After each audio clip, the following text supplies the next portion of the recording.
Hey guys, it's Canadian Slacker here again.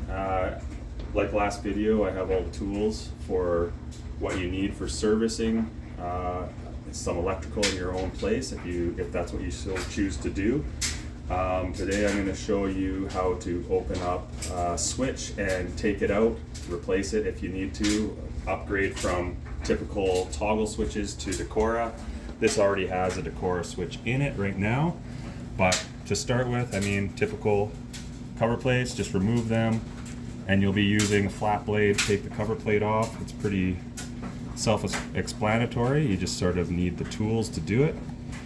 Once you take those off, you're going to need to have a specific type of drill bit so that you can get into that.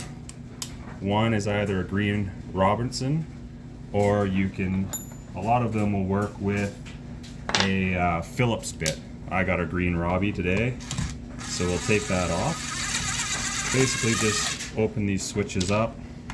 It's not too hard, especially if you have a drill, but if you don't, you can use a green Robbie screwdriver. Inside are generally going to be just basically two wires. There might be more wires in there, but if there's a couple different types: a single pole or a three-way switch. This is a single pole switch, which just means that there's only one switch that controls your lights. So this here, if you were to replace it, I mean, it's pretty easy. I'm just going to take the switch off, put the switch back on, because I mean, I've already got the Decora switch that we want here. But generally, for the electrical code, you're going to want to make sure that you have a 3/4 inch turn on your wire ends. More so for receptacles. A lot of these switches nowadays actually have a little clamp that you can put a straight wire into. You're allowed to do that as well because they'll clamp down onto the wire, and that is perfectly fine as well. Here they were already 3/4 of a turn around the screw bit, so that's what we're going to do here. We're just going to put it back on with the 3/4 inch screw, tighten it down so that it's connected solidly, so that there's no arcing or anything like that. Generally, when you do it, you can see the sparking there. That's why you want to turn your breakers off when you do it. This is live right now, which is why it's arcing. I'm just showing you what happens. If you turn your switch off, then there's no circuit going through. But the safest way to do it is to go to your breaker panel, find that, and that will be the best way. Like in the last video, I told you there's something called that tick tester. The tick tester is actually the best way to test this quickly and easily. You can hold it on there, go to your breaker and turn it off, and when your tick tester stops ringing, then your breaker is generally off and there's no power in this circuit. But as to replace your switch, I mean, there's nothing really to fear, especially if you turn off your breaker. There's no power in here. I'm not worried about this when the breaker's off. And if there's other wires in the back and you're working on these, generally a single pole switch, you only have to worry about the two switches on the side, or the two wires going onto the side of it. The way you can tell it's a single pole switch is there's only two screws. A three-way switch, the other side, I'll make another video of a three-way switch terminations, but a three-way switch will have a third screw on the second side here.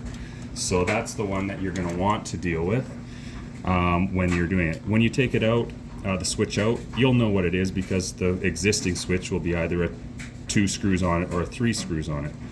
So as for this, I mean, pretty simple. Turn your breaker off, take your wire leads off, put the new switch in that you want, whether Decora or if you're switching to a toggle, or just replacing another switch with another toggle switch. Same process applies. And that's sort of the basics of how to switch out a switch if something is broken. If your switch isn't working correctly and you turn it on and off and it's not turning your switch on and off, there's a good chance that your switches aren't working correctly. So one way that you can test that is when you have your switch off and disconnected, you can actually take your leads and put it on a continuity tester, which on my meter is this one, and you can tell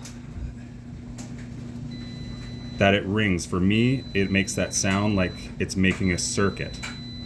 So for this, when you put it on, generally when it's making a circuit, it will ring like that. So a switch, all it's doing is breaking a circuit when it's off, so it's separating it, and then when it's making the circuit, it's doing that. So basically a switch is doing the same thing that my meter's doing.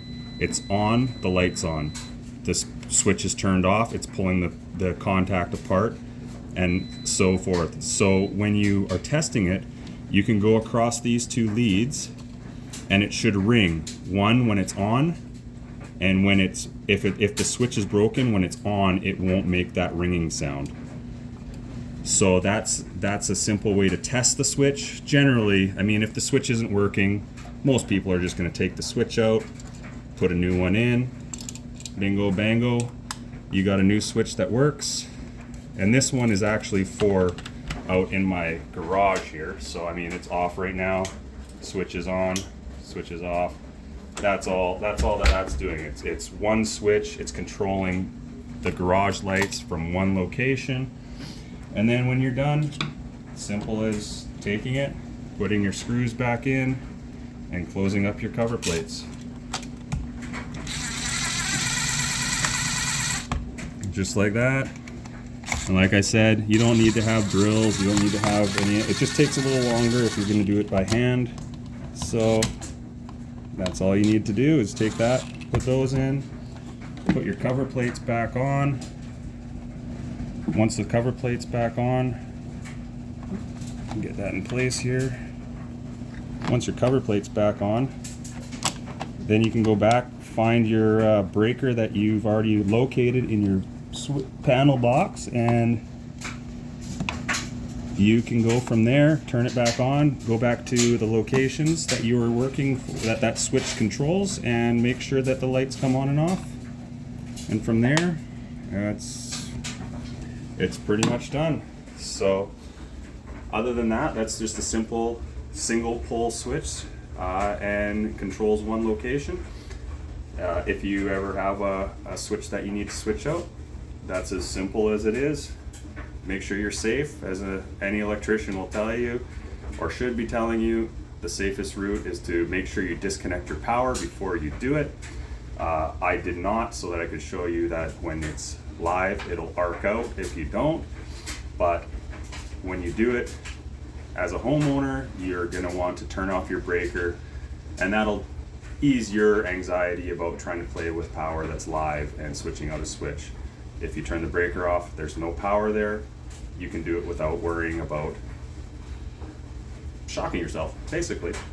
So other than that, hope you enjoyed the video, hope that helps out, and I'll come around with some other videos in the future here, with maybe for receptacles, three-way switches, lighting.